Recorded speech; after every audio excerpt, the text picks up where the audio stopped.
Good morning, good afternoon, and good evening. We are the Group 5, and our topic focuses on the land resources conservation. So, our title will be the Care for Soil, Protect Health, because we'll tackle about how we care for our soil, to our land, and how we protect our health.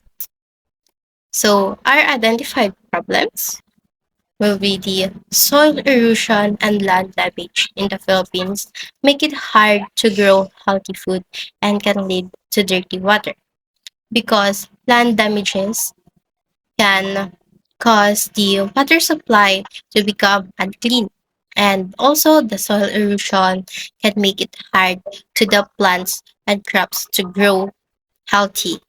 So this is a concern because poor soil quality directly affects the health and nutrition of the people in the community. For our target population, the study focuses on local farmers and families living in a specific rural barangay. These individuals were chosen because they are directly involved in agricultural activities and community practices related to farming and natural resources. Local farmers play an important role in local food production while local residents are also affected by agricultural practices and environmental conditions in their community.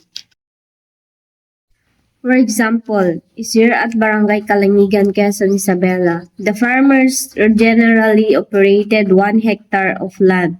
They face significant challenges like low income, limited capital, lack of skilled labor, and usually vulnerability to climate change.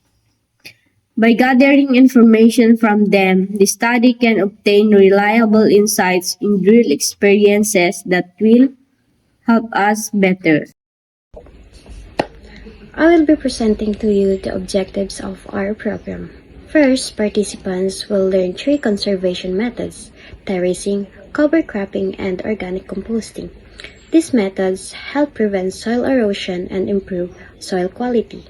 Second, at least 80% of the participants are expected to pass a short post-activity survey to show that they understand how soil erosion can affect water safety. Third, the program will use accessible and local materials during the workshop so participants can easily apply what they learned in their own community.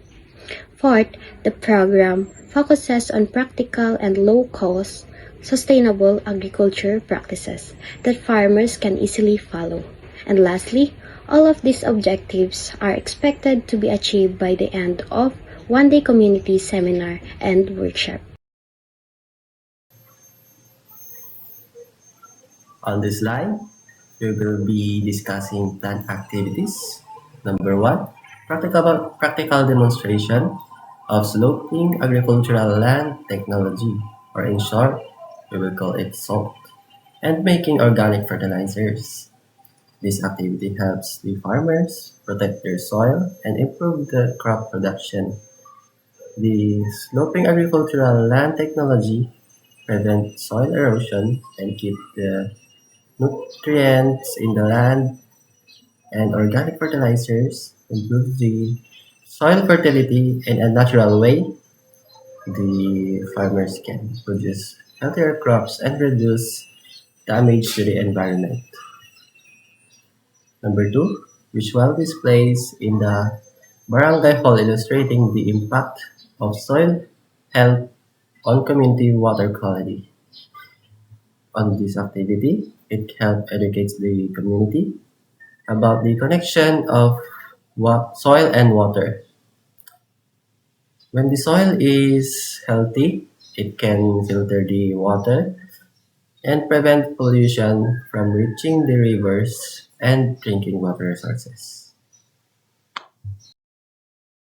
Nursing roles and responsibilities. Number 1. Facilitating teaching sessions on environmental protection and sanitation. This means nurses teach people in the community how to keep their surroundings clean and protect the environmental to prevent disease. Number two, promoting environmental sustainability to reduce long-term health risks in the community. This means nurses encourage people to take care of their environmental so that it stays healthy and safe for a long time. Number three, coordinating with local leaders to implement sustainable agricultural practices. This means leaders work together with community leaders and farmers to promote farming methods that are safe for the people and the environment. So as you may have looked at our planned activities, we have our expected outcomes. So, kung merong input, meron ding output. So, our output will be, we have three. So, the first one is increase community awareness in soil conservation method. So, this is tend to educate and serve an awareness for we aim to ensure that every member of the community understands why soil health matters. So by teaching siguro modern conservation methods, we empower local farmers and residents to make informed decisions about their land. So the next one will be reduction in local soil erosion to improve agricultural practices.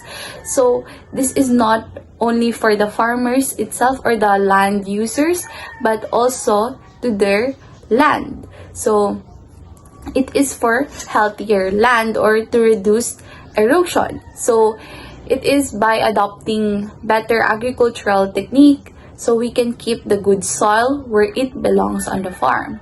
So ang mangyayari dito is we prevent the land from washing away during heavy rains.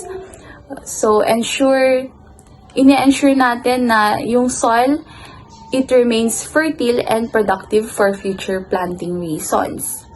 The last one is better protection of community water sources from agricultural runoff, meaning it is for cleaner water sources. So when soil stays on a farm, it doesn't wash into our local stream and rivers. So this reduces agricultural runoff, which means the mixture of dirt and chemicals that pollutes water is reduced. So the result is safer, cleaner drinking and irrigation water for the entire community.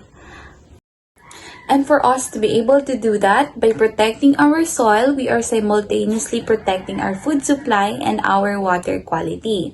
So these outcomes represent a move toward long-term environmental and economic stability for the entire community. Okay, so our evaluation method will help us determine if the participants learned and understood the importance of soil conservation and its impact on health and water safety.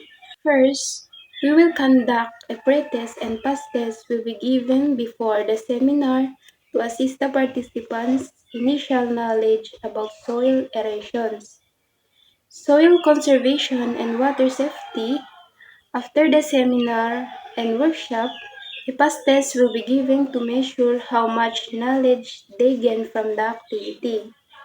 By comparing the results, we can see if the seminar was effective in increasing their understanding. Second, we will use a return demonstration. In this activity, participants will demonstrate the soil conservation techniques that they learned, such as basic erosion control methods. This will help us evaluate if they are able to apply the knowledge and skills taught during the workshop. Through these evaluation methods, we can ensure that the program not only provide information, but also help participants develop practical skills that they use in their farm and communities. Sustainability plan ensures that the project continues even after the seminar ends. It involves partnering with the barangay or local government to support and include the program in community environmental activities. It also trains selected farmers to become trainers so they can continue teaching sustainable farming practices to other community members, helping maintain soil conservation and environmental protection in the long term.